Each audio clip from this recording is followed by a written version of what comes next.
Hello, BookTube. My name is Daniel. Welcome back to my channel, Guilty Feet. You know you make me... I got no rhythm.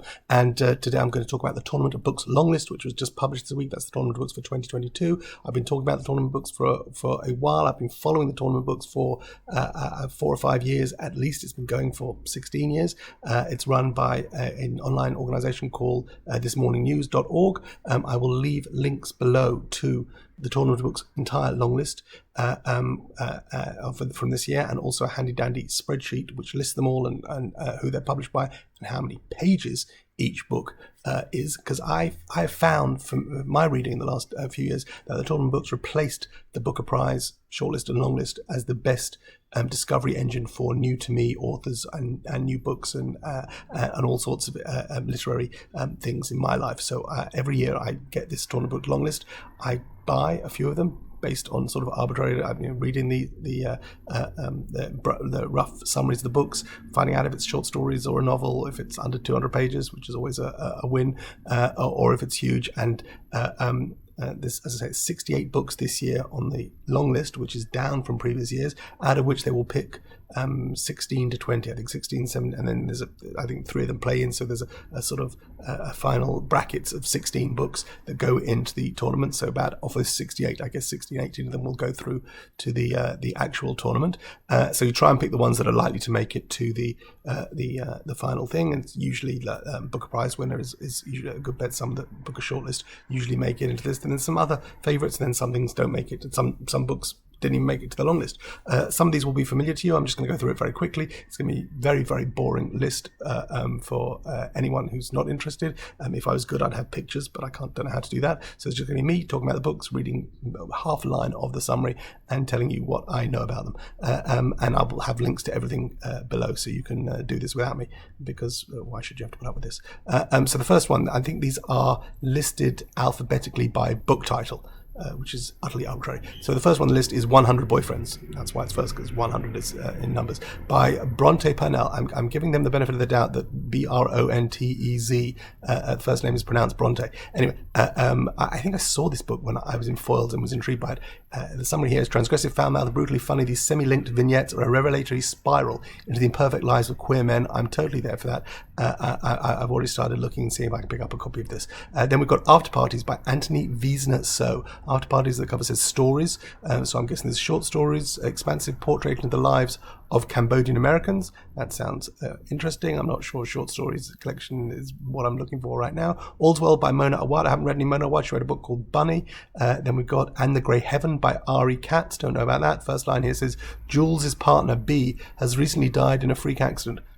Then we've got Question Mark, Where Are You by Sally Rooney. Enough said about that book. Bewilderment by Richard Powers, I know is a BookTube favourite. I loved The Overstory. I haven't worked up the NG yet for Bewilderment. I may get to it because there's a lot of love there. The Book of Form and Emptiness by Ruth Ozeki. I know this is a big one. It's like 500 pages. I've read one other Ruth Ozeki book, A Tale of Time and Being, something like that. Anyway, I had her being interviewed recently on the podcast, Too Many Damn Books. She's terrific, but I'm not sure I'm ready for another 500-page Ruth Ozeki book, but that sounds great. Summary: 1 year after the death of his beloved musician father, 13-year-old Benny O begins to hear voices. Oh yes, she was saying this. Is he hearing voices? Is he not hearing voices? Yeah, actually, it intrigued me when I heard her talking about it.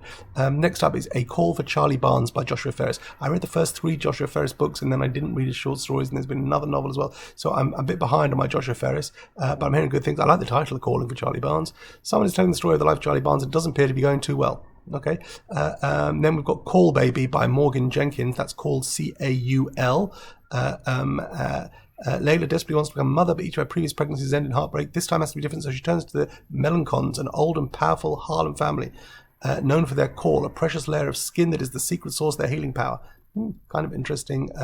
We'll see how that goes. Then Civilizations by Laurent Binet, translated by Sam Taylor.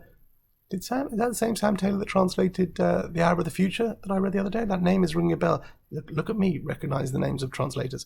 Maybe there are multiple translators from French. I haven't read any Laurent Binet. I'm not sure I'm going to start with this one, but that's in there. Cloud Cuckoo Land by Anthony Doerr, Doeer. Is that how he's pronounced Doerr? He wrote All the Light You Cannot See, which I loved. I've got an arc of Cloud Cuckoo Land that I picked up from my friend Cindy, so I may get to that, but it's the chunky, I think it's the biggest one on the list. The Committed by Viet Tan Nguyen.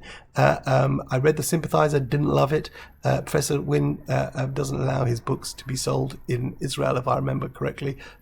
So if I pick this up, it'll have to be abroad. But after The Sympathizer, I'm not that keen on reading more of him. It wasn't such a great experience for me. The Confession of Copeland Kane by Keenan Norris. Don't know anything about this. A slightly eccentric flip phone loving kid with analog tendencies and a sideline hustling sneakers. The boundaries of Copeland Kane, the fifth's life, are demarcated from the jump by urban toxicity, an educational apparatus with confounding intentions, and a police state that has merged with media conglomerates. Wow, that still hasn't finished the whole sentence. This is all one sentence in the summary, and there's more. There's coming up to an M dash, and then it's going to carry on. I'm done with that sentence. But, that sounds crazy enough. Crossroads by Jonathan Franson, which I read already and loved it, highly recommended. Detransition Baby by Tori Peters, which I haven't read, but I really want to because I've only heard great things about it. A Door Behind a Door by Yelena Moskovich.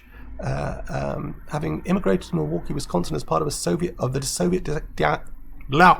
Soviet diaspora of 91, Olga grows up and meets a girl and falls in love. Okay, that is A Door Behind a Door by Yelena Moskovich. Dream Girl by Laura Lippman. So I've read a whole bunch of Laura Lippman stories. Laura Lippman is married to David Simon. Not that you need to introduce people by who they're married to, but just to give you the context. So she's from Baltimore and she's got a background in journalism, and I've read a whole bunch of her crime novels about a female protagonist, and they were in varying quality. So now she's doing standalone stuff, thrillers, I think. That's where Laura Lippman's at. A Dream of a Woman by Casey Plett. Don't know anything about this. Centering transgender women seeking stable adult lives, these short stories find quiet truths in prairie high-rises and New York warehouses, and in freezing Canadian winters and drizzly Oregon days. That's a lot of different places for them to be finding quiet truths. But I'm there for transgender women finding quiet truths. That's interesting. That's A Dream of a Woman by Casey Plett, author of Little Fish. Anybody? Don't know. The Echo Wife by Sarah Galli. Evelyn Calder's husband Nathan has been having an affair with Evelyn Caldwell. Ooh. Or to be exact, with a genetically cloned replica. Okay. Edie Richter is Not Alone by Rebecca Handler. Don't know this. Funny Serbic, Edie Richter is moving with her husband from San Francisco to Perth, Australia. Well, that's already nuts. It seems to be blurred on the cover by Andrew Sean Greer, so I'm guessing this is being pitched as a sort of a comic novel. We'll see. Everyone Knows Your Mother is a Witch by Rivka Galchen. Galchen? I don't know how to pronounce your name, Rivka. I've read one of your books, though, and I have a copy of Everyone Knows Your Mother is a Witch. That was another one at the hall that I got from Cindy. So I may read this. I read short stories by her before. It's still without knowing how to pronounce her last name. See, in Hebrew, Rivka is a Hebraization of Rebecca. So it could be that her last name is also a sort of Israeli name, or Galchen, but I don't know. It could be Galchen. I don't know how they pronounce it. Anyway, apologies, Rivka. Up next, we've got Fight Night by Miriam. I never know how to pronounce your last name. Taves, Toews. People, now I'm not being disingenuous. When I say I don't know how to pronounce the name, I've heard it pronounced 14,000 times, and it's not going. This is me being 52 years old and not being able to retain information. People keep telling me what the name is. I keep watching videos where people talk about this and others of her books. I bought one of her books, which I've yet to read. The one that was an earlier one was highly recommended to me. I haven't read it yet, but I'll read it. And I still, each time someone says the name, is it Taves? Whatever. This is absolutely me being slipping into senility. Then we've got Final Revival of Opel and Nev by Dorney Walton. This keeps showing up as well on my radar. Opel is a fiercely independent young musician, Afro-punk before that term existed. When aspiring singer-songwriter Neville Childs meets her, she takes him up on his offer to make music together in early 70s New York City, blah, blah, blah. Early 70s New York, that could be a fun ride. I hear good things. I keep seeing this book show up. There are other books here that I've never seen before, like this one, Good Neighbours by Sarah Langan. Don't know, the cover is fairly nondescript. Welcome to Maple Street, a picture-perfect slice of suburban Long Island. Dated a girl from Long Island once. Hard Like Water by Jan Lianke, Lianke, translated by Carlos Rojas. On his way back to his ancestral village after service in the army. Another unpronounceable surname. He's a strikingly attractive woman, also unpronounceable name, and is instantly smitten. And when I say unpronounceable, this is not me being white and looking at these names. This is me not wanting to disrespect the author's intention by mispronouncing the names with a horrible English accent. Then we've got Harlem Shuffle by Coulson Whitehead, which I read and really, really like and recommend. So I'm pleased that's in. I hope that gets into the shortlist because that's a book I'd like to discuss. People have different opinions on it. Hell of a Book by Jason Mott. Never heard of this. Best-selling author of The Returned. What's that? What's the sticker on the cover in this picture? Read with Jenna? I don't know whose book club that is. An African-American author sets out on a cross-country book tour to promote his best-selling novel, which also tells the story of Soot, a young black boy living in a rural town in the recent past, and the kid, a possibly imaginary child, who appears to the author on his tour. Is there something about the people that write these summaries of the books that make them pack as much as they can into the first sentence, knowing that if anyone ever does this on video, they'll start reading thinking, well, I'll just give them the first sentence as a taster, and the first sentence is 24 lines long. History in One Act by William Arkin. Don't know, never heard. A fresh retelling of 9/11. Not sure I'm ready for that. Filled with revelation insight that will shock readers into the world of Al-Qaeda. Really? Is a New York Times bestselling author and award-winning journalist. I'm not sure I'm there for that, William M. Arkin. I'm sorry. But I've heard nothing about it, so maybe it will appear on my radar later. How to Wrestle a Girl by Venita Blackburn. Don't know this book. Author of Black Jesus and Other Superheroes. So I'm reading the small print on the cover of the book that I'm looking at. Stark and sharp, hilarious and ominous, these short stories are scabbed, bruised and prone to scarring. I like that expression. That's a nice sentence. Stark and sharp, hilarious and ominous. These short stories are scabbed, bruised, and prone to scarring. That is the way to write a blurb. And there's more. There's loads more. That's just one sentence. Short, get to the point, nice, like that. Okay, In Concrete by Anne Garretta, translated by Emma Ramadan. It never tells me which language it's translated from. I'm supposed to work it out from the E in the Grav above the E in Garretta. I don't know. Let's see if in the blurb. Here we follow the mania that descends upon a family when the father finds himself in possession of a concrete mixer.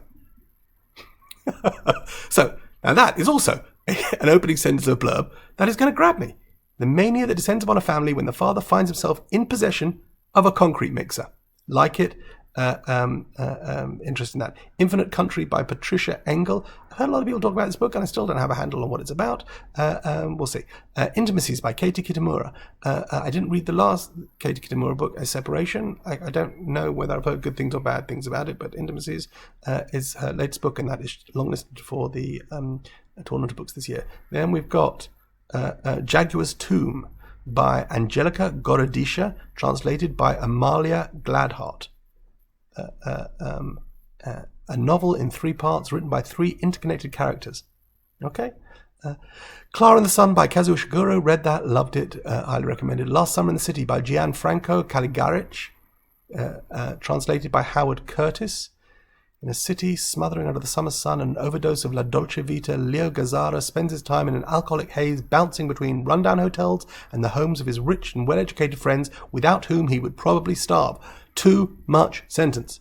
But it sounds, not terrible. Liberty by Caitlin Greenidge. Greenidge? I would say Greenidge. Liberty with an I-E. Libertie. Coming of age in a free black community in Reconstruction-era Brooklyn. Liberty Sampson is all too aware that a purposeful mother, a practicing physician, has a vision for their future together. And then the colon, and then more sentence. Okay, that's thing. The Man Who Lived Underground by Richard Wright. So Richard Wright, who wrote Native Son, and this is a book. I don't know whether this is a book. Is Richard Wright still with us? Is this been published posthumously? Is he still writing? I'm terribly ignorant, but I read Native Son, I believe, many, many years ago. Matrix by Lauren Groff, which I'm kind of really excited to read. I skipped the short stories. There was short stories after Fates and Furies.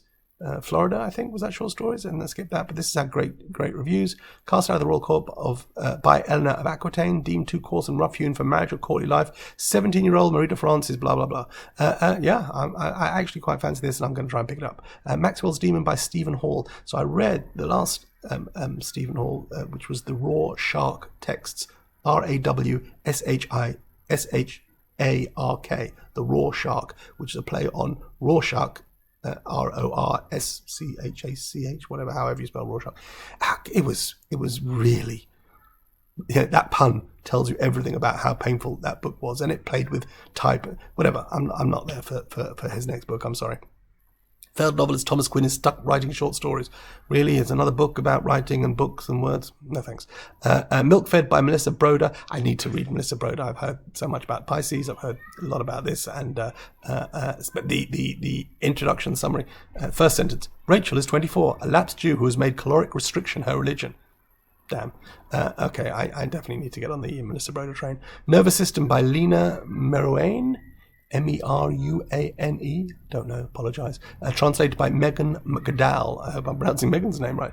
Translated from the Spanish. So Ella is an astrophysicist struggling with her doctoral thesis in the country of the present, but she is from the country of the past, a place burdened in her memory by both personal and political tragedies. Okay. Night Bitch by Rachel Yoder. I feel like I've seen this title before, but I don't know anything about it. An ambitious mother puts her art career on hold to stay at home with her newborn son, but the experience does not match her imagination. I'm not surprised. No One Is Talking About This by Patricia Lockwood. Again, I've heard a lot of things about this, but I haven't actually worked up the energy to read it. I didn't read Priest Daddy, which I heard, I think, better things or more consistently good things.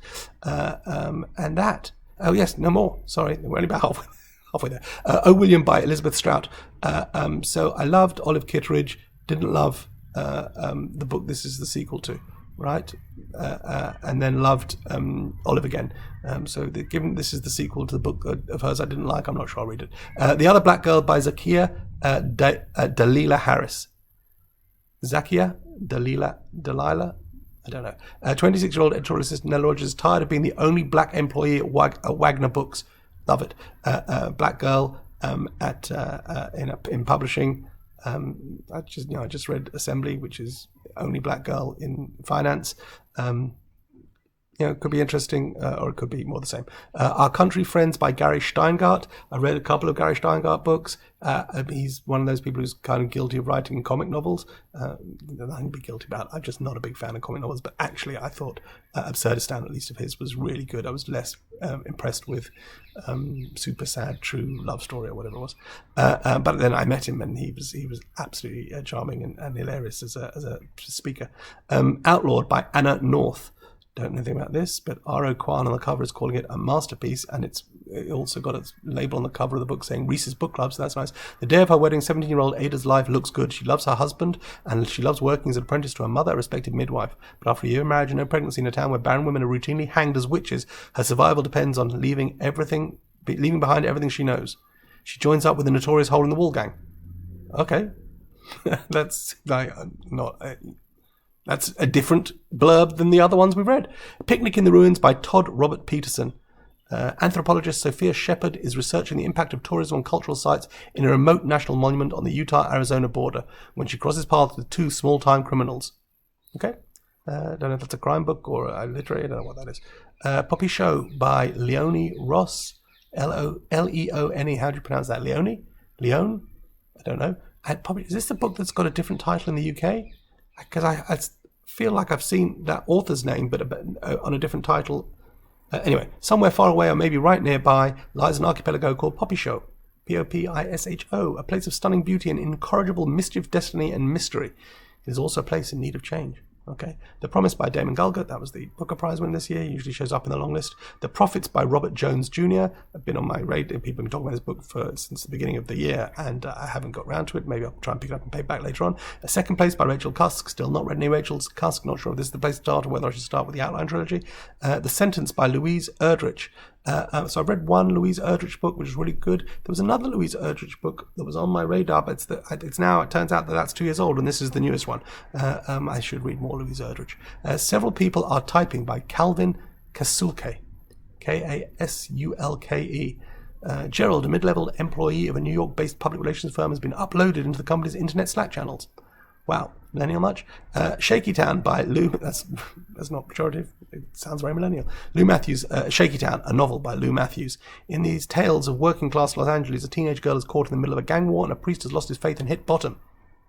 The Shimmering State by Meredith Westgate, in a very shimmering cover. That looks interesting. Lucian moves to Los Angeles to be with his grandmother as she undergoes experimental treatment for Alzheimer's using a new drug. Okay. Something New Under the Sun by Alexander Klima. I have read a book by Alexander Klima, which was funky. So I'm tempted to read more by Alexander Klima. Whether I need to rush out and buy it in hardback, I don't know. I'll see if this gets through to the actual tournament. I would definitely try and pick this up. The Space Between Two Deaths by Jamie Jordan. In ancient Sumeria, not a promising start, only a thin veil separates the living from the dead. The lives of Ziz, her mother Mashara, and her father Temen are disrupted when a mysterious crevice rends the earth. Okay. I'm not sure I'm ready for a book on ancient Sumeria. A Spindle Splintered by Alex E. Harrow. And I noticed this book because this was at the very top when I, you can judge me, I took the Excel of all the books and sorted them in order of page count, and this has the fewest number of pages. And it looks sort of like a magic retelling of Sleeping Beauty. It's Zinnia Gray's 21st birthday, which is an extra special occasion because it's the last she'll ever have. Okay. That seems to me there's something about Sleeping Beauty experience, the spinning wheel, Zinnia pricks her finger, cast into another world. I'm not sure it's the kind of... Anyway, but it's short, so it's the kind of thing if I picked up cheap I might read. Subdivision by J. Robert Lennon. I feel like I know the name, I don't know anything about this author. An unnamed woman checks into a guest house in a mysterious district known only as the Subdivision. The Trees by Percival Everett. Percival Everett has been on my radar, and I have not read a single thing by this author, although I understand that he is a fine, fine writer, and I really should. It's just a classic example of an author that I probably should read and have not yet found the best way. And if someone can tell me definitively what is the first Percival Everett book I should read, I will be happy to go out and buy it right now.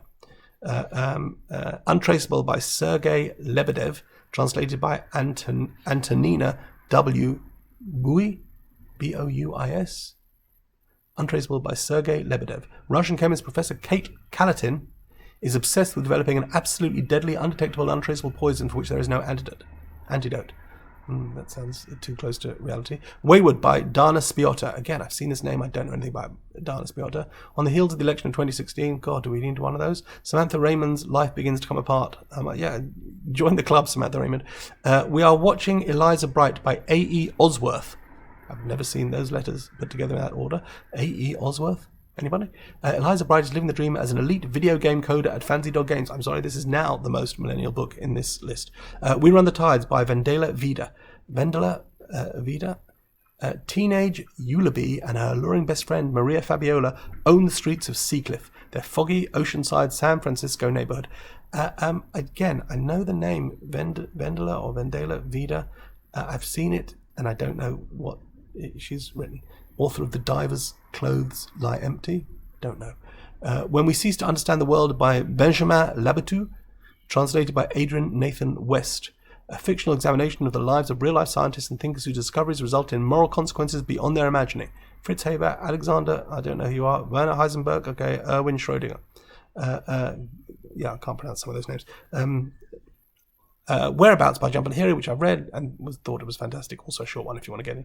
The Woman in the Purple Skirt by Natsuko Imamura, translated by Lucy North. Don't know anything about this, published by Penguin. Almost every afternoon, the woman in the purple skirt sits at the same park bench where the local children make a game of trying to get her attention. Okay. And that's it. That is the entire 68 books in the Tournament of Books long list. I say, this video may have been utterly useless to you, but I'm going to buy a few of these and read them over the next few months. And then when the shortlist is announced in the new year, I will jump on those and be ready to comment when the actual tournament takes place over a couple of weeks in March. Leave links below and enjoy. Take care. Bye.